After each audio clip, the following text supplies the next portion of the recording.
কখন তোমার সন্তানদেরকে ঘুমানোর সময়, শোয়ার সময়, স্নান করানোর সময়, সব সময় তুমি তোমার সন্তানদের কাছে ঈশ্বরের বাক্যকে বলতে থাকো, বলতে থাকো, বলতে থাকো। কেন বলবেন আপনি?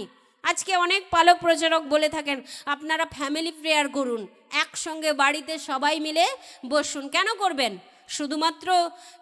শুধুমাত্র কিছু একটা বড় হয়েছে তো তখন আসো হাত ধরে প্রার্থনা করি, কিছু হয়নি তো না এখন হাত ধরে প্রার্থনা করার পরিবার নিয়ে বসার দরকার নেই।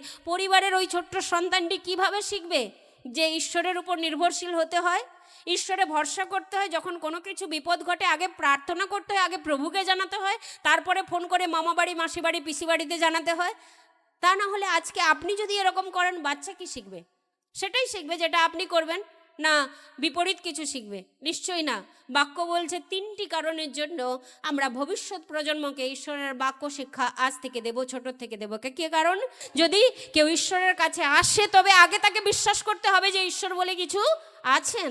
আর আমরা যারা আজকে এই আসনে উপবিষ্ট হয়েছি, এই প্রার্থনাতে সভাতে উপস্থিত হয়েছি, নিশ্চয়ই আমরা বিশ্বাস করি যে ঈশ্বর আছেন। না হলে এত ধৈর্য ধরে সেই দিদি তো ভোর 6টা থেকে বেরিয়ে এসছেন, সেই মেদিনীপুরের সেই রাঙ্গামাটি থেকে এসছেন, কি উদ্দেশ্যে এসছেন? উদ্দেশ্য কি? টাকা, ডলার? এটা যদি উদ্দেশ্য হয় ওখানে চার্চ ছিল না, ওখানে গির্জা ছিল না। কিংবা যারা বলে যে ধর্মান্তকরণ, যদি টাকা দিয়ে সত্যিই ধর্মান্তকরণ করা হয়েছে তাহলে আপনি তার চেয়ে 10,000 বাড়িয়ে দিন না, তাহলে দেখা যাক না যারা বিশ্বাসী আছে তারা অন্য ধর্মে কনভার্ট হয় কিনা। কি যাচাই করে দেখুন না আপনারা একবার। খালি ভুল ভাল মিথ্যা যা কিছু আছে মনের মধ্যে, নিজের মন গড়া কিছুকে বলে যাচ্ছেন। যদি টাকা দিয়ে সত্যি পরিবর্তন হয়েছে মানুষ, তাহলে তার থেকে বেশি টাকা যে দেবে সেখানে চলে যাবে। সেটা জৈন হতে পারে, বৌদ্ধ হতে পারে, যা কিছু হতে পারে, শেষ তো নেই কোনো কিছু, হবে কি না? কিন্তু এটা টাকা দিয়ে পরিবর্তন নয়। তাই টাকার লোভ দেখিয়ে লাভ নেই, তার থেকেও অনেক অনেক অনেক বেশি অনুগ্রহ আমরা পেয়েছি।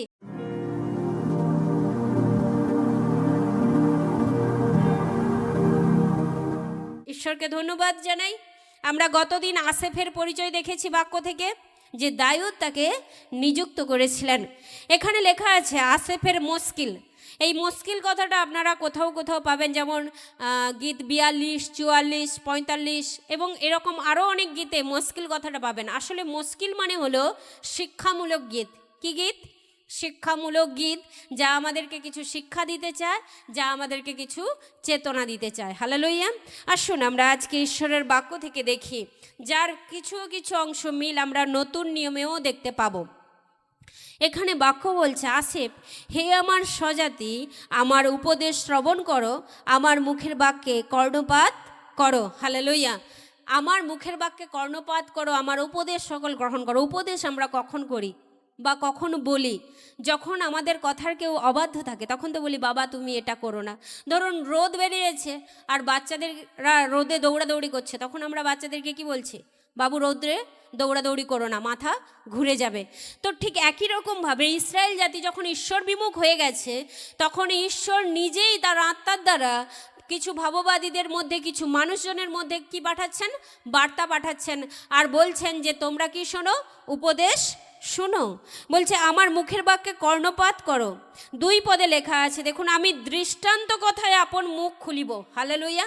সরাসরি নয়, কি দ্বারা? দৃষ্টান্ত বা রূপক বা প্যারাবল দ্বারা আমি মুখ খুলব, এবং আমি পুরাকালের গূঢ় বাক্য সকল ব্যক্ত করিব। পুরাতন কালে যা কিছু হয়েছে সেই গূঢ় বাক্য, সেই নিগূঢ় তত্ত্ব কথা আমি কি করব? প্রকাশ করব। তো তারা কি এমন ভুলে গিয়েছিল যে কারণের জন্য আবার তাদেরকে উপদেশ সহকারে মনে করিয়ে দেওয়া হচ্ছে? আসলে তারা পুরাকালের সমস্ত ঘটনাবলী ভুলে গিয়েছিল। কি ঘটনা? যখন ঈশ্বর সেই মরুভূমির মধ্যে প্রান্তরে তাদেরকে যাত্রা করিয়েছিলেন। তো বাক্য বলছে, সেই সকল আমি শুনিয়াছি, জ্ঞাত হইয়াছি, আমাদের পিতৃপুরুষেরা আমাদিগকে বলিয়াছিলেন। কিসের বিষয়ে? না, যাত্রা পুস্তকে যে সমস্ত ঘটনাগুলো হয়েছে, আদি পুস্তকে অর্থাৎ আদি, যাত্রা, লেবীয়, গণনা, দ্বিতীয় বিবরণ, মসির লেখা 5টা বইতে যে সমস্ত ঘটনাবলীগুলো ঘটেছে, বলছে আমাদের পিতৃপুরুষেরা সেই সকল কথা আমাদিগকে বলেছিলেন। কেন বলেছিলেন? এটা কাহিনী যে আগে এরকম ঘটনা ঘটেছে তোমরা শুনে রাখো, এটা শুধুমাত্র কাহিনী নয়, এটা সেই ঘটনাবলীগুলোর উত্তর যা আগে ঘটেছে। ঈশ্বর আজকের দিনেও ঠিক একই রকম ঘটনা ঘটাতে পারেন। আগে তিনি যেভাবে আমাদেরকে উদ্ধার করেছেন পুরাতন জাতিকে, আজকেও তিনি একই রকমভাবে আমাদের নতুনকেও একইভাবে উদ্ধার করতে সক্ষম আছেন। হালেলুয়া। দেখুন বাক্য কি বলছে, আমরা সে সকল তাহাদের সন্তানের কাছে গুপ্ত রাখিব না। আমাদের কাজও এটাই। তাদের পিতৃপুরুষরা তাদেরকে যেমন জানিয়েছেন, ঠিক একই রকমভাবে আমরাও যেন আমাদের পরবর্তী প্রজন্মকে কী করি, জানাই, এবং ঈশ্বরের বিষয়ে আমরা যেন শিক্ষা দেই। হালেলুয়া। দেখুন তিনি কি লেখা আছে, বলছে আমরা যে সকল তাহাদের সন্তানগণের কাছে, সে সকল তাহাদের সন্তানগণের কাছে গুপ্ত রাখবো না। উত্তরকালীন বংশ মানে ভাবি বংশ, আর পূর্বপুরুষ মানে আগের বংশ। বলছে উত্তরকালীন বংশের কাছে সদাপ্রভুর প্রশংসা বর্ণনা করব, তাহার পরাক্রম এবং তাহার কৃত আশ্চর্য সকল বর্ণনা করব। আমরা জানি কি, যতবার আমরা পুরাতন নিয়মের কার্য সকল ঘোষণা করি বা বর্ণনা করি, আসলে সেগুলো কি? সেগুলো হলো সাক্ষ্য আমাদের জীবনে। হালেলুয়া। সেগুলো আমাদের জীবনের সাক্ষ্য, যা বাক্য বলছে যে তুমি পৃথিবীর প্রান্ত পর্যন্ত ছড়িয়ে দাও। আর এখানে বাক্য লেখা আছে পরবর্তী প্রজন্মকে জানাও। পরবর্তী প্রজন্মকে জানানোর মধ্যে দিয়ে আমি তাকে এস্টাবলিশ করতে চাইছি যে আমাদের ঈশ্বর কতটা জীবন্ত, আমাদের ঈশ্বর কতটা কার্যকরী, আমাদের ঈশ্বর পরিত্রাণ রক্ষার্থে কতটা উদ্যোগী, তা আমরা জানতে চাইছি। দেখুন তিনি যাকবের মধ্যে সাক্ষ্য দাঁড় করাইয়াছেন, ইসরায়েলের মধ্যে ব্যবস্থা স্থাপন করিয়াছেন, যাহা তিনি আপনাদের পিতৃপুরুষদিগকে আজ্ঞা দিয়েছিলেন, যেন তাহারা আপন আপন সন্তানদিগকে তাহা জানান। কেন জানান? আমরা 7 পদে তার উত্তর পাব। কেন তিনি জানান? 3টি কারণের জন্য। কি? যেন তারা ঈশ্বরে প্রত্যাশা রাখে, যেন ঈশ্বরের কার্য সকল ভুলে না যায়, যেন তার আজ্ঞা সকল পালন করে। হালেলুয়া। কি কারণের জন্য আপনি ভবিষ্যৎ প্রজন্মকে ঈশ্বরের আদি কথা জানাবো? তার 3টি কারণ বাইবেল আজকে আমাদেরকে শেখাচ্ছে। কি 3টি কারণ? তারা যেন ঈশ্বরের উপর প্রত্যাশা রাখে। না, কোনো রাজনৈতিক নেতা, কোনো ধনী ব্যক্তি, সমাজের কোনো প্রভাবশালী ব্যক্তির ওপরে নয়, ডাক্তারের ওপরে নয়, উকিলের ওপরে নয়, মোক্তারের ওপরে নয়, কিন্তু বাক্য বলছে কিসের ওপর? যেন সদা প্রভুর ওপরে প্রত্যাশা রাখে। আজকের দিনে দাঁড়িয়ে আমিও আপনি কখনো কখনো ঈশ্বরের উপর আস্থা রাখতে ভুলে যাই। তখন মনে হয় না একে ফোন করি ওকে ফোন করি, বোধহয় কাজটা ইজি হয়ে যাবে।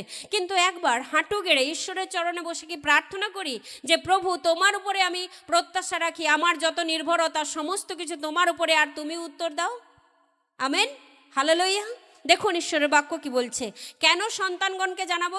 2 বিবরণ 6 অধ্যায়ে যদি আমরা দেখি 6-7 পদে, সেখানে বলছে কখন তোমার সন্তানদেরকে ঘুমানোর সময়, শোয়ার সময়, স্নান করানোর সময়, সব সময় তুমি তোমার সন্তানদের কাছে ঈশ্বরের বাক্যকে বলতে থাকো। কেন বলবেন আপনি? আজকে অনেক পালক প্রচারক বলে থাকেন আপনারা ফ্যামিলি প্রেয়ার করুন, একসঙ্গে বাড়িতে সবাই মিলে বসুন। কেন করবেন? শুধুমাত্র কিছু একটা বড় হয়েছে তো তখন আসো হাত ধরে প্রার্থনা করি, কিছু হয়নি তো না এখন হাত ধরে প্রার্থনা করার পরিবার নিয়ে বসার দরকার নেই। পরিবারের ওই ছোট্ট সন্তানটি কিভাবে শিখবে যে ঈশ্বরের উপর নির্ভরশীল হতে হয়, ঈশ্বরে ভরসা করতে হয়? যখন কোনো কিছু বিপদ ঘটে আগে প্রার্থনা করতে হয়, আগে প্রভুকে জানাতে হয়, তারপরে ফোন করে মামা বাড়ি, মাসি বাড়ি, পিসি বাড়িতে জানাতে হয়। তা না হলে আজকে আপনি যদি এরকম করেন, বাচ্চা কি শিখবে? সেটাই শিখবে যেটা আপনি করবেন, না বিপরীত কিছু শিখবে? নিশ্চয়ই না। বাক্য বলছে 3টি কারণের জন্য আমরা ভবিষ্যৎ প্রজন্মকে ঈশ্বরের বাক্য শিক্ষা আজ থেকে দেব, ছোট থেকে দেব। কি কারণ? বলছে যেন তাহারা ঈশ্বরের ওপর প্রত্যাশা রাখে। 2য় কারণ, ঈশ্বরের কার্য সকল যেন ভুলিয়া না যায়। ঈশ্বরের কার্য আপনি আমি যখন অন্যের জীবনে সাক্ষ্য শুনি, আমরা কি অনুপ্রাণিত হই না? অন্য কারোর ক্যান্সার ভালো হয়ে গেছে প্রভু যীশু খ্রিস্ট নামে, আপনি তখন কি একটিবারের জন্য মনে করেন ও ক্যান্সার যখন ভালো হয় আমার তো এটা সামান্য ইহি ব্যাপার, আমার তো সুস্থতা আমি পাবই, কি মনে করেন কি না? হ্যাঁ, ঈশ্বরের বাক্য বলছে ঈশ্বরের কার্য সকল যাতে ভুলে না যায়, এই কারণের জন্য ঈশ্বরের বাক্য আগে প্রয়োজন। হালেলুয়া। শুধুমাত্র সাক্ষ্য না, ঈশ্বরের বাক্য প্রয়োজন। এবং কি বলছে, কিন্তু তাহার আজ্ঞা সকলে যেন পালন করে। তার মানে শুধু ঈশ্বরের কার্য মনে রাখা যথেষ্ট নয়, শুধু ঈশ্বরের উপরে প্রত্যাশা রাখা যথেষ্ট নয়, তার বাক্যগুলো পালনেরও চেষ্টা করতে হবে। কারণ মথি 6:33 নিশ্চয়ই আমাদের সকলের মনে আছে। বাক্য কি বলছে? প্রথমে তার রাজ্য এবং ধার্মিকতার বিষয়ে সচেষ্ট হও, তাহলে তোমাদের যা প্রয়োজন তা তোমাদিগকে দেওয়া যাইবে। আমার আপনার কি প্রয়োজন? আমার প্রয়োজন আপনি জানেন না, আপনার প্রয়োজন আমি জানি না। এখানে অনেকগুলো মানুষ রয়েছে, প্রত্যেকের প্রয়োজন ভিন্ন, কিন্তু বাক্য বলছে একটাই কার্য করতে, ঈশ্বরের রাজ্যের অন্বেষণ এবং সেই রাজ্যের ধার্মিকতার জন্য চেষ্টা করতে। যদি করা হয় তাহলে আমার আপনার যে ভিন্ন ভিন্ন প্রয়োজন, তিনি এক ঈশ্বর, তিনি সমস্ত কিছু জুগিয়ে দেবেন। Amen, hallelujah. আমাদের বিভিন্ন সমস্যার জন্য বিভিন্ন মানুষের কাছে যেতে হয়, বিভিন্ন পেশার মানুষের কাছে গিয়ে দাঁড়াতে হয়, কিন্তু বাক্য বলছে বিভিন্ন সমস্যা নিয়ে একমাত্র ঈশ্বরের কাছে আপনি আসুন, তিনি সমাধানকারী। হালেলুয়া। তাহলে 3টি কারণের জন্য আমরা আমাদের ভাবি প্রজন্মকে কি দেব? ঈশ্বরের বাক্যের বিষয়ে, ঈশ্বরের পথের বিষয়ে শিক্ষা দেব। হালেলুয়া। মনে পড়ে হিতোপদেশ 22:6 কি বলছে? বালককে তার গন্তব্য পদ অনুরূপ শিক্ষা দাও, যেন প্রাচীন হইলেও সে ত্যাগ না করে। হালেলুয়া। আপনার শিশুটিকে এমনভাবে শিক্ষা দিন যাতে সে যখন বিপদে পড়বে, ব্যক্তির উপরে নির্ভর করার আগে সে আগে বলবে, আসো আমরা প্রার্থনা করি, আসো আমরা ঈশ্বরের বাক্যকে ঘোষণা করি, আসো আমরা আগে ঈশ্বরের উপর নির্ভরশীল হই। কারণ সদাপ্রভু আমাদের আশ্রয় ও বল, তিনি আমাদের রক্ষাকর্তা। হালেলুয়া। আজকে আমরা অনেকে দেখুন, মায়েরা অনেকে এসছি, অনেকে তার সন্তানকে নিয়ে এসছেন। Hallelujah, praise the Lord. তাদের জন্য ঈশ্বরকে ধন্যবাদ জানাই। যারা নিয়ে আসেনি, আগামী দিন এই মন নিয়ে আসুন যে আগামী দিন আমার বাচ্চাটাকেও আমি নিয়ে আসবো। আজকে দেখে ভালো লাগছে, অনেক বাবাও তার ছেলেকে নিয়ে এসছে, মায়েরাও তার সন্তানকে নিয়ে এসছে। আমি আপনি মনে করি আমার আপনার শুধুমাত্র বিশ্রামবার পালন করা কর্তব্য। বাচ্চারা যাক ড্রয়িং ক্লাসে, নাচের ক্লাসে, গানের ক্লাসে, কিংবা কোনো কোকারিকুলাম অ্যাক্টিভিটিজের জন্য, কিন্তু আমি যাই চার্চে, ঈশ্বরের আশীর্বাদ এতেই যথেষ্ট। না প্রিয়জন, আপনি একটু ভুল আছেন। আজকে আমি আপনি যদি আমাদের সন্তানগুলোকে শিক্ষা না দিই, ভবিষ্যতে যখন তারা বৃদ্ধাশ্রমে আমাদেরকে ছেড়ে দিয়ে আসবে, তখন খুব মজা করে ফলাও করে প্রতিবেশীদের কাছে, আত্মীয় স্বজনদের কাছে বলতে পারি, আমার ছেলে আমাকে দেখে না। আসলে আমারই দোষ ছিল। ছোটবেলায় আমি তাকে গন্তব্য পদ অনুরূপ শিক্ষা দেইনি। আমি তখন যেখানে রবিবারে বিশ্রামবার পালনের জন্য আমার হাত ধরে তাকে চার্চে নিয়ে যাওয়ার কথা ছিল, সেখানে আমি তখন তাকে কোথায় পাঠিয়েছি? নাচের স্কুলে, গানের স্কুলে, ড্রয়িং ক্লাসে কিংবা টিউশন পড়াতে পাঠিয়েছি। আমি হাত ধরে তাকে আনিনি। অথচ সেই ছেলে বড় হয়ে যখন আমার অবাধ্য, যখন আমাকেই ভালোবাসছে না, আমি যাকে গর্ভে ধারণ করেছিলাম আমাকেই দেখছে না, তখন আমি বেশ ভালো করে বলছি তখন যে আমার ছেলে আমাকে দেখে না। বৌমা তো পরের বাড়ি মেয়ে বাদিয়ে দিলাম, আমার ছেলে আমাকে দেখে না।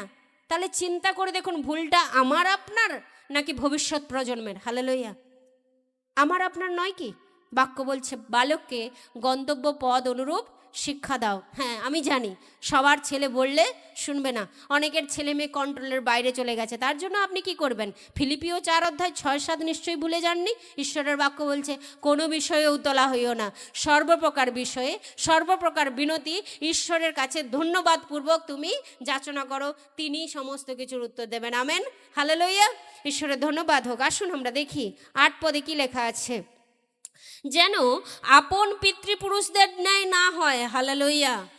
আর একটি বিশেষ কারণ, যেন আপন পিতৃপুরুষদের মতো না হয়। ওসব ঈশ্বর বলে কিছু নেই। আমরা একটা ভিডিও এখন ভেরি রিসেন্ট খুব ভাইরাল হয়েছে, কিছু একটা বাইবেলের অংশ পড়ে বলে দিল, কই আমি তো সুস্থ হলাম না, বাইবেল পড়লে যদি সুস্থ হয় তাহলে আমি আপনি কেন হাসপাতালে যাই? কি আপনারাও সেই ভিডিওটা দেখেছেন কিনা? আমি তো দেখেছি, এখনও ফিডে আসে আমি যখন স্ক্রল করি ভিডিওগুলো। তো একটা কথা বলি, এরকম ধারণা আপনাদের অনেকের মধ্যে রয়েছে, যদি কই 2 পাতা বাইবেল পড়লাম তো সুস্থ হলো না, কিংবা 2 লাইন বাইবেল পড়লাম তো সুস্থ হলাম না কেন? তো আমি আজকে আপনাদেরকে বলতে চাই একটা কথা, আপনি 2 পাতা কেন 10 পাতা 20 পাতা 50 পাতা পড়লেও আপনি সুস্থ হবেন না যতক্ষণ আপনি বিশ্বাস না করেন। হালেলুয়া। আর যদি আপনি বিশ্বাস করেন 2 পাতা 10 পাতা 50 পাতা পড়ার দরকার নেই, একটি ছোট্ট বাক্য পড়লেও আপনার জীবনে আরোগ্যতা নেমে আসবে। হালেলুয়া। কারণ ঈশ্বরের বাক্য তাই বলে, যিশাইও তার 53:5 পদ বলে, তাহার ক্ষত সকল দ্বারা আমার আরোগ্য হইয়াছে। আমার 50 পাতা বাইবেল পদ পড়ার দরকার নেই। আপনি যদি এই একটা বাক্যই যদি দিন প্রতিদিন ঘোষণা করি, আমি ঘোষণা করতে করতে কখন সুস্থ হয়ে যাব আমি নিজেও জানি না। হালেলুয়া। অথচ ভিডিও করে আপনি দেখাচ্ছেন যে আমি এত পাতা বাইবেল পড়লাম, আমি কেন হলাম না? কারণ আপনার বিশ্বাস নেই। বিশ্বাসে মিলাই সমস্ত কিছু। ইব্রিয় 11 অধ্যায় 6 পদ বলছে, বিনা বিশ্বাসে ঈশ্বরের প্রীতির পাত্র হওয়া যায় না। হালেলুয়া। যদি কেউ ঈশ্বরের কাছে আসে তবে আগে তাকে বিশ্বাস করতে হবে যে ঈশ্বর বলে কিছু আছেন। আর আমরা যারা আজকে এই আসনে উপবিষ্ট হয়েছি, এই প্রার্থনাতে সভাতে উপস্থিত হয়েছি, নিশ্চয়ই আমরা বিশ্বাস করি যে ঈশ্বর আছেন। না হলে এত ধৈর্য ধরে, সেই দিদি তো ভোর 6টা থেকে বেরিয়ে এসছেন, সেই মেদিনীপুরের সেই রাঙ্গামাটি থেকে এসছেন, কী উদ্দেশ্যে এসছেন? উদ্দেশ্য কি? টাকা, ডলার? এটা যদি উদ্দেশ্য হয়, ওখানে চার্চ ছিল না, ওখানে গির্জা ছিল না। কিংবা যারা বলে যে ধর্মান্তকরণ, যদি টাকা দিয়ে সত্যিই ধর্মান্তকরণ করা হয়েছে, তাহলে আপনি তার চেয়ে 10,000 বাড়িয়ে দিন না, তাহলে দেখা যাক না যারা বিশ্বাসী আছে তারা অন্য ধর্মে কনভার্ট হয় কিনা। কি যাচাই করে দেখুন না আপনারা একবার। খালি ভুল ভাল মিথ্যা যা কিছু আছে মনের মধ্যে, নিজের মন গড়া কিছুকে বলে যাচ্ছেন। যদি টাকা দিয়ে সত্যি পরিবর্তন হয়েছে মানুষ, তাহলে তার থেকে বেশি টাকা যে দেবে সেখানে চলে যাবে। সেটা জৈন হতে পারে, বৌদ্ধ হতে পারে, যা কিছু হতে পারে, শেষ তো নেই কোনো কিছু, হবে কি না? কিন্তু এটা টাকা দিয়ে পরিবর্তন নয়। তাই টাকার লোভ দেখিয়ে লাভ নেই। তার থেকেও অনেক অনেক অনেক বেশি অনুগ্রহ আমরা পেয়েছি। কারণ ইফিসীয় 3:20 কি বলছে? ঈশ্বরের যে শক্তি আমাদের অন্তরে কার্য করেন, তা আমাদের চাওয়া এবং চিন্তার উভয়ের অতিরিক্ত কর্ম করতে পারে। হালেলুয়া। আমি জানি না আজকে আপনি কতটুকু চাইছেন, কিংবা আমি কতটুকু চাইছি আপনারাও জানেন না, কিন্তু ঈশ্বরের বাক্য বলছে আমাদের চাওয়া এবং চিন্তার অতিরিক্ত কর্ম ঈশ্বরের শক্তি আমাদের অন্তরে করতে পারেন। হালেলুয়া। এবং ফিলিপিও 4:19 আমাদেরকে বারবার শিক্ষা দেয়। আমি আপনাদেরকে বারবার বলি, তিনি আমাদের প্রয়োজনটুকু সম্পূর্ণরূপে নিষ্পত্তি করতে পারেন। হালেলুয়া। আমি উদাহরণ দিয়েছিলাম না, যে কোনো একজন ব্যক্তি তার মেয়ের বিয়ের জন্য আপনাকে সাহায্য চাইছে, আপনি কি করলেন? 200-500 দিলেন, 1000 দিলেন। তার মেয়ের বিয়ের জন্য হয়তো 3 লাখ 4 লাখ, আমি গরিব বাড়ির মেয়ে ধরছি, এখন 3-4 লাখে কিছু হবে না, কিন্তু আপনি কি সম্পূর্ণটা দিতে পারছেন? কিন্তু ঈশ্বরের বাক্য বলছে তিনি পূর্ণরূপে আমাদের যাচনা সকল সাধন করিতে পারেন। হালেলুয়া। আপনি ঈশ্বরের বাক্য, ঈশ্বরের পথের বিষয়ে বালকগণকে, যুবকগণকে, যুবতীদিগকে, কিশোরদিগকে এই জন্যই শিক্ষা দিবেন যেন তারা ঈশ্বরে আস্থা রাখে, মানুষে নয়। ঈশ্বরে আস্থা রাখে চাকরিতে নয়, ঈশ্বরে আস্থা রাখে ব্যবসাতে নয়, জবে নয়, কিন্তু ঈশ্বরে সম্পূর্ণরূপে আস্থা রাখে। হালেলুয়া। ঈশ্বরের বাক্য বলছে যেন আপন পিতৃপুরুষদের ন্যায় না হয়, কারণ তারা বিদ্রোহ ঘোষণা করেছিল। আমরা নহমীয় পুস্তকে যাই, 9:17 আমরা দেখি, আর তাহারা কথা শুনিতে অস্বীকার করিল। আমাদের সবচেয়ে বড় প্রবলেম কি? কথা শুনতে, ঈশ্বরের বাক্য শুনতে অগ্রাহ্য করা। রোমিও তার 10:17 কি বলে? বিশ্বাস কোথা থেকে আসে? হালেলুয়া। আপনি শুনতে পছন্দ করেন না, তখনকার দিনের লোকেরাও শুনতে পছন্দ করতেন না। ঈশ্বরের বাক্য বলছে তাহারা কথা শুনিতে অস্বীকার করিল, এবং তুমি তাহাদের মধ্যে যে সকল অদ্ভুত কার্য করিয়াছিলে তাহা স্মরণে রাখিল না, কিন্তু আপন আপন গ্রীবা শক্ত করিল, দাসত্বে ফিরিয়া যাইবার নিমিত্তে বিদ্রোহভাবে এক সেনাপতিকে নিযুক্ত করিল। কিন্তু তুমি ক্ষমাবান ঈশ্বর, কৃপাময় ও স্নেহশীল, ক্রোধে ধীর ও দয়াতে মহান, তাই তাহাদিগকে ত্যাগ করিলে না। হালেলুয়া। কিন্তু প্রশ্ন হচ্ছে, এটা কতদিন ধরে চলতে থাকবে? রিপিটেশন, যে প্রভু স্নেহময় কৃপাশীল, তিনি ত্যাগ করবেন না, আর আমরা বরাবর তার বিদ্রোহ ঘোষণা করতে থাকবো, আমরা বরাবর তার থেকে দূরে চলে যাব, আমরা বরাবর তার কথা শুনতে অস্বীকার করব। বাক্য বলছে তাহারা শক্তগ্রীব জাতি হয়ে তার কথা শুনতে পছন্দ করলেন না। তিনি যা কিছু কার্য করেছিল সেই কার্য স্মরণে রাখলেন না। আমি আপনি আমাদের মনকে যদি এরকম কঠিন করি, তো কতদিন ঈশ্বর তার ক্ষমা দ্বারা, তার দয়া দ্বারা, তার অনুগ্রহ দ্বারা আমাদেরকে টিকিয়ে রাখবেন? কতদিন? আমরা কি নতুনভাবে চলছি? বলছে এতদিনে তোমাদের কি হওয়া আবশ্যক ছিল? ইব্রিয় পুস্তক বলছে এতদিনে তোমাদের টিচার হওয়ার কথা ছিল, শিক্ষক হওয়ার কথা ছিল, কিন্তু এখনও তোমাদেরকে সেই ছোট্ট বাচ্চাদের মতো দুধ খাওয়াতে হচ্ছে। কেন হচ্ছে? তার কারণ হচ্ছে এটাই, আমরা শুনতে অস্বীকার করি, আমরা ঈশ্বরের কার্যকে স্বীকার করতে অস্বীকার করি, আমরা ঈশ্বরের কার্য সকল ভুলে যাই। আমি আবারও বলি, বাইবেলের যে সকল সাক্ষ্য আছে সেগুলোর কথা ভুলে যান। আপনি নিজের জীবনের কথা চিন্তা করুন, আপনার জীবনে অতীত দিনে পূর্বকালে কি কি বিষয়গুলো ঘটে গেছে, আর সেই সময় ঈশ্বর আপনাকে কিভাবে উদ্ধার করেছেন।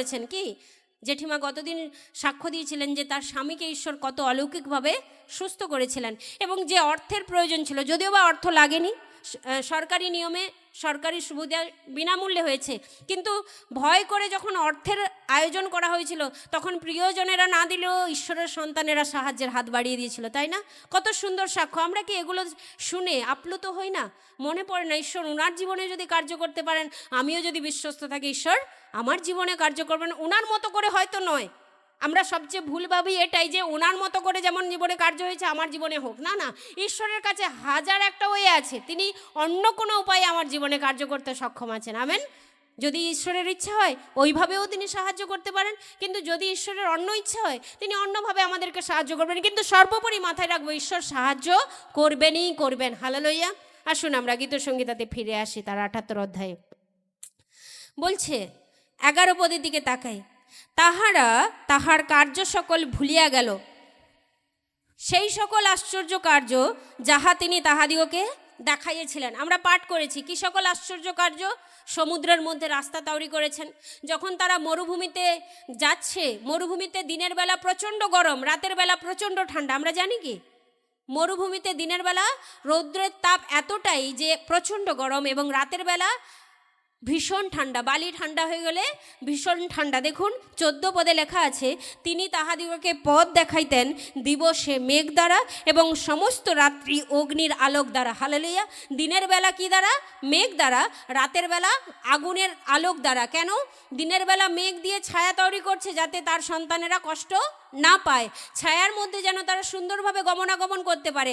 রাতের বেলা তাদেরকে আলো দিচ্ছে এবং আগুন দিচ্ছে। আগুন একদিকে তাপ দেবে, একদিকে আলো দেখাবে, যাতে তারা পথ চলতে সুবিধা হয় যাতে তাদের। আর ঈশ্বরের বাক্য বলছে তারা এই সকল সমস্ত কিছু ভুলে গেছে।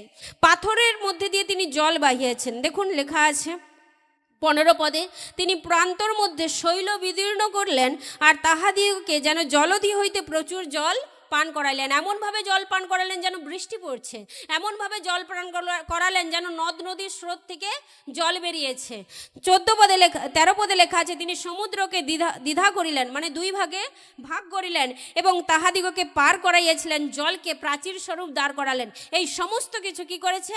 লোকেরা ভুলে গেছে। আমরা ঈশ্বরের বাক্য রোমীয় পুস্তক তার 15 অধ্যায় 4 পদে দেখি, আমরা যেন কখনো এরকম অস্বীকার না করি, কারণ পূর্বকালে যাহা যাহা লিখিত হইয়াছিল সে সকল আমাদের শিক্ষার নিমিত্তে হইয়াছিল, যেন শাস্ত্রমূলক ধৈর্য ও সান্ত্বনা দ্বারা আমরা প্রত্যাশা প্রাপ্ত হই। হালেলুয়া।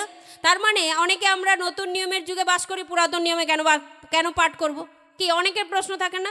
ইভেন অনেক পালককেও আমি বলতে শুনেছি যে পুরাতন নিয়ম বেশি পাঠ করবার আপনাদের প্রয়োজন নেই, আপনারা নতুন নিয়মের যুগে আছেন, নতুন নিয়মের বাক্য পাঠ করুন। কিন্তু বাক্য কি বলছে? রোমীয় 15 অধ্যায় 4 পদ বলছে, পূর্বকালে যাহা যাহা লিখিত হইয়াছিল, কিসের জন্য? বলছে সে সকল আমাদের শিক্ষার নিমিত্তে লিখিত হইয়াছিল, যেন শাস্ত্রমূলক ধৈর্য ও সান্ত্বনা দ্বারা আমরা প্রত্যাশা প্রাপ্ত হই। এই শাস্ত্রমূলক ধৈর্য ও সান্ত্বনা কি, আর আমরা যে ধৈর্য এবং সান্ত্বনা পেতে চাই সেগুলো আসলে কি, আমরা একটু বোঝার চেষ্টা করি। শাস্ত্রমূলক ধৈর্য সান্ত্বনা হলো সেটাই যে ঈশ্বরের অনুগ্রহকে চোখে না দেখেও বিশ্বাস করব যে ঈশ্বর আছেন। হালেলুয়া। ঈশ্বরের প্রতিজ্ঞার উপরে বিশ্বাস করব যে হ্যাঁ তিনি আদিত করেছিলেন, মানে আজকের দিনেও করবেন। আর চাক্ষুষ যে ধৈর্য বা সান্ত্বনা, যা আমরা মানুষের কাছ থেকে পাওয়ার আশা করি, 2 টাকা 10 টাকা 5 টাকা 50 টাকা, এইগুলো আসলে চাক্ষুষ, এগুলো দেখতে পাই, ভাবছি যে প্রেজ দ্য লর্ড, হালেলুয়া, ঈশ্বরকে ধন্যবাদ দিই। ঈশ্বর এই 2-10 দিতে আপনাদেরকে চান না, তিনি চান সমস্ত রকম প্রাচুর্য, সমস্ত রকম ঐশ্বর্য, সমস্ত রকম সান্ত্বনার আধার করতে। বাক্য বলছে যে শাস্ত্রমূলক ধৈর্য এবং সান্ত্বনার দ্বারা আমরা যেন কিসে থাকি? প্রত্যাশায় থাকি। হালেলুয়া। নতুন নিয়মের বাক্য বলছে এখন 3টি বিষয় রয়েছে। কি কি? বিশ্বাস, প্রত্যাশা ও প্রেম। হালেলুয়া। যদিও প্রেম বলছে শ্রেষ্ঠ বিষয়, কিন্তু বিশ্বাস প্রত্যাশাও আমাদের রয়েছে। আর সেই প্রত্যাশা কার উপর রয়েছে? ঈশ্বরের উপর। হালেলুয়া। আসুন আমরা আবারও ফিরে আসি সেই গীতসংগীতা তার 78 অধ্যায়ে। বাক্য কি বলছে দেখুন, তারা পুনঃ তাহার বিরুদ্ধে পাপ করল। একবার পাপ করেছে, ক্ষমা পেয়ে গেছে, না, শান্তি নেই। 17 পদ বলছে বারবার। বাক্য কি বলে জানি? আমরা তো অসুচি আত্মার বিষয়ে শিক্ষা লাভ করেছি। অসুচি আত্মা যখন দেহের মধ্যে থেকে চলে যায় তখন কি করে? জলবিহীন নানা স্থানে সে ঘুরে বেড়ায়। কি খোঁজে? একটা দেহ খোঁজে যে কোথায় থাকা যায়। কিন্তু যখন সে ফিরে এসে দেখে যে কোনো জায়গা পেল না, যখন ফিরে আসে তখন দেখে যে এই দেহটা আগের যে ঘরটা ছিল যেখানে আমি থাকতাম সেটা খুব সুন্দর, পরিষ্কার, সাজানো গোছানো, সুশোভিত। তখন সে কি করে, তার থেকে অপর 7টি মন্দ আত্মাকে ডেকে নিয়ে এসে একসঙ্গে মজা করে সেখানে পার্টি করে, হুল্লোড় করে আর একসঙ্গে থাকে। আর তখন বাক্য বলছে মনুষ্যের প্রথম দশা অপেক্ষা শেষ দশা আরও মারাত্মক হয়। আজকে আমি আপনি হয়তো একটা বিশেষ উদ্দেশ্য নিয়ে প্রভুদের কাছে এসেছিলাম, আর সেই উদ্দেশ্য পূরণ হয়ে গেছে, ব্যাস কাজ শেষ, আমরা ফিরে যাই। এরকম বহু বিশ্বাসী আছে। অবশ্য তাদেরকে বিশ্বাসী বলবো কিনাও ভেবে চিন্তে বলতে হবে, কারণ বাইবেল ভিত্তিক বিশ্বাসী তারা নয়। ঈশ্বরের বাক্য বলছে তারা কার্য দেখার পরেও পুনঃ কী করেছিল, বারবার ঈশ্বরের শক্তিকে অস্বীকার করেছিল। আর নতুন নিয়মের বাক্য এই রকম লোকেদের বিষয়ে কি শিক্ষা দিচ্ছে, তাদের প্রথম দশা অপেক্ষা শেষ দশা আরও মারাত্মক। হয়তো সে মাথার যন্ত্রণা নিয়ে এসেছিল, কিন্তু এখন ফিরে মাথার যন্ত্রণা ভালো হয়ে ফিরে গেছে, আর সেও প্রভুকে ছেড়ে দিয়েছে। এখন শুধু মাথার যন্ত্রণাই, মাথার যন্ত্রণা, পেট ব্যথা, হাঁটু কোমরের সমস্যা, বাড়িতে অশান্তি, স্বামীর সঙ্গে বনিবনা নেই, স্ত্রীর সঙ্গে ওঠা বসা নেই, নানান রকম সমস্যা জর্জরিত। না, আমি আপনাকে ভয় দেখাচ্ছি না, বাইবেল এই সকল কথা বলছে। আমি আপনাকে একটু ভয় দেখাচ্ছি না। এটা ভাববেন না যে পালক আজকে প্রচার করছেন ভয় দেখানোর জন্য, চার্চে আসার জন্য। চার্চে আসলে আপনি উন্নতি সাধন করবেন, আমি নই। ঈশ্বরের বাক্য যত আপনি জানবেন, কার্য আপনার শরীরে হবে, কার্য আপনার গৃহতে হবে, কার্য আপনার পরিবারে হবে, কার্য আপনার কাজের জায়গায় হবে। হালেলুয়া। ঈশ্বরের বাক্য বলছে তারা পুনঃ তাদের ঘাড়কে শক্ত করলো, তারা মনে মনে ঈশ্বরকে পরীক্ষা করলো। ঈশ্বর কি পরীক্ষা করবার বিষয়? না, বলছে আপনাদের অভিলাষ পূরণার্থে ভক্ষ চাইল, ঈশ্বর দিলেন। বলছে তাহারা ঈশ্বরের বিরুদ্ধে কথা বলে বললো, ঈশ্বর কি প্রান্তরে আমাদের জন্য টেবিল সাজিয়ে রাখবেন? টেবিল সাজিয়ে রাখবেন মানে খাদ্য দেবেন? বলছে দেখো, তিনি শৈলকে আঘাত করিলেন, জলধারা বহিল, স্রোতধারা প্রবাহিত হইল। তিনি কি অন্নও দিতে পারেন? আপন প্রজাদেরকে কি মাংস যোগাইবেন? একটা কথাই আছে না, কাউকে বলে না খেতে দিলে, বসতে দিলে খেতে চায়, খেতে দিলে শুতে চায়। মানুষও ঠিক একই রকমভাবে প্রথমে তাদের কি যে প্রয়োজন ছিল, জল, মানে মুক্তি প্রয়োজন ছিল, মুক্তি পেয়ে গেল। এবার প্রতিজ্ঞাত দেশে যাচ্ছে, জল প্রয়োজন ছিল, জল পেয়ে গেল। এবার বলছে খাবারও পেয়ে গেল, স্বর্গীয় মান্না যোগাইলেন। এবার বলছে এই খাবার খেয়ে খেয়ে আমাদের অরুচি জুগে যাচ্ছে, এবার কি চাই? মাংস চাই। মাংস জোগালো, তবুও তাদের প্রাণ তৃপ্ত হইল না। তার মানে এটার দ্বারা কি শিক্ষা দেয় মনুষ্য জাতির সম্পর্কে? যে মনুষ্য যতই পাক না কেন তবুও তারা সন্তুষ্ট নয়। তাদেরকে তুষ্ট করা এত সহজ বিষয় নয়, বরং ঈশ্বরকে তুষ্ট করা অনেক সহজ বিষয়। আপনিও কখনো মানুষকে সন্তুষ্ট করতে যাবেন না, পারবেন না। একটা লেভেলে গিয়ে আপনি ফেড আপ হয়ে যাবেন যে আর আমি পাচ্ছি না। কিন্তু ঈশ্বরকে সন্তুষ্ট করতে যান, দেখবেন অল্পতেই আপনি আপনার হৃদয় দিয়ে, আপনার মন দিয়ে, আপনার অন্তঃকরণের জন্য অন্তঃকরণ দিয়ে যখন প্রেম করছেন, তখন দেখবেন ঈশ্বর সন্তুষ্ট, আপনার না হওয়া কাজগুলো হয়ে যাচ্ছে। তখন তাহারা ভোজন করিয়া পরিতৃপ্ত হইল, তিনি তাহাদের অভীষ্ট বস্তু তাহাদিগকে দিলেন। তবুও 32 পদে দেখি কি লেখা আছে, এ সমস্ত হইলেও তাহারা পুনর্বার পাপ করিল ও তাহার আশ্চর্য ক্রিয়াতে বিশ্বাস করিল না। হালেলুয়া। ঈশ্বরের বাক্য কি বলছে? যে তবুও সমস্ত কিছু হলো, তবুও তারা ঈশ্বরের বাক্যতে কি করলো না? বিশ্বাস করলো না। বলছে অতএব 33 পদে বলছে, অতএব তিনি তাহাদের আয়ু অসারতায় এবং তাহাদের বৎসর সকল বিহল্যতায় শেষ করিলেন। আয়ু কমিয়ে দিলেন ঈশ্বর, কারণ তারা ঈশ্বরের বাক্যকে বিশ্বাস করল না। তিনি তাহাদেরকে বধ করিলে, যখন ঈশ্বর তাদেরকে বধ করলেন, তখন তাহারা অনুসন্ধান করলো এবং ফিরিয়া সযত্নে ঈশ্বরের অন্বেষণ করলো। কি মনে হলো এরপরে ফিরে এসেছে? না প্রিয়জন, তাও ফেরেনি। 36 পদে দেখুন কি লেখা আছে, কিন্তু তাহারা মুখে তাহার চাটুবাদ করিল, জিহাতে তাহার নিকটে মিথ্যা কথা কহিল, কারণ তাহাদের হৃদয় তাহার প্রতি স্থির ছিল না, তাহারা তাহার নিয়মেও বিশ্বস্ত ছিল না। শুধুমাত্র মৌখিক তারা ফিরে এসেছিল। আজকে এইরকম বহু মৌখিক বিশ্বাসীকে আপনি জীবনে দেখতে পাবেন। তারা মুখে বিশ্বাস করে, মুখে প্রেজ দ্য লর্ড, হালেলুয়া, জয় যিশু তো বলে ঠিকই, কিন্তু তাদের অন্তঃকরণ প্রভুর থেকে অনেক দূরে। আমরা একটা বাক্য দেখিনি, যিশায় তার 29 অধ্যায় 13 পদ, বলছে প্রভু আরও কহিলেন, এই লোকেরা আমার নিকটবর্তী হয় এবং আপন আপন মুখেও ওষ্ঠা ধরে আমাকে সম্মান করে, কিন্তু আপন আপন অন্তঃকরণ আমা হইতে দূরে রাখিয়াছে, এবং আমা হইতে তাহাদের যে ভয় তাহাও মানুষের আদেশ মুখস্থ করা মাত্র। হালেলুয়া। আপনি আমি কি এই রকম হতে চাই? ঈশ্বরের বাক্য কি বলছে? যে তারা তো মুখে আমার সেবা করে ঠিকই, ওষ্ঠা ধরে আমার নাম উচ্চারণ করে ঠিকই, কিন্তু তাদের মন, তাদের অন্তঃকরণ আমার থেকে যোজন যোজন দূরে, মানে অনেক দূরে, হয়তো এক আলোকবর্ষ দূরে।